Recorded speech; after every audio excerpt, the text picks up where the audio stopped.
This is a video about 10 major films that have different titles in the UK than they do in the US.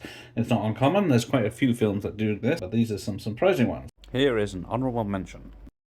Pirates of the Caribbean 5 in the US was Dead Men Tell No Tales, which is fine, pirate saying, but in the UK it was changed to Salazar's Revenge, which is very odd for a major film like that to have a different name, but who knows. So we'll start off with one of the obvious ones, Harry Potter and the Philosopher's Stone. And apparently in the US it's Harry Potter and the Sorcerer's Stone. But apparently because Americans don't know what philosophers are, but they do know what sorcerers are, so there we go. In fact, I think the books started off that way, so there we go.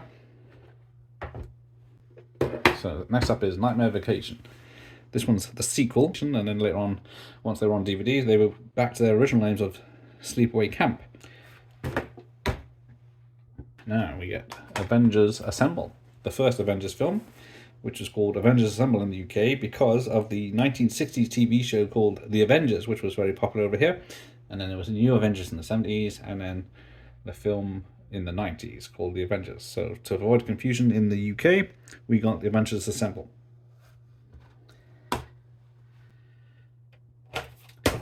Next up, Bad Neighbours. There's only one reason for this, that is everyone needs good neighbours. Everybody needs good neighbours. There is an Australian TV show in the UK that was very popular for the last 30-40 years called Neighbours. So to avoid people being confused with that, they renamed Neighbours, as it was known in the US, as Bad Neighbours in the UK. Kind of an older one, Escape to Victory. Sylvester Stallone and Michael Caine and various footballers saved the day in war-torn Germany.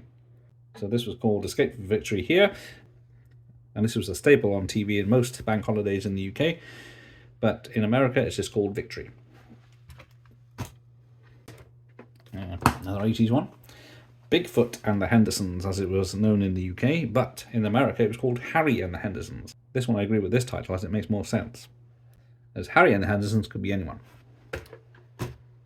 So, into the 2000s, Die Hard 4.0, as it's known here, as it's a digital age film. But the Americans know it as Live Free or Die Hard, but as no UK people really know what that means, we got Die Hard 4. So this one going back a bit, Mad Max 2, or also known as Mad Max 2, The Road Warrior, or just The Road Warrior, as the original Mad Max only had a limited release in the US, so no one knew who Mad Max was until after this was released and became a big hit.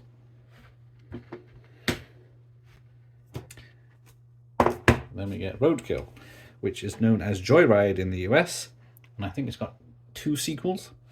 I think they're both called Roadkill, but I have to check on that. During the late 90s, Joyride was a term used by teenage punks that would steal cars and dump them somewhere. And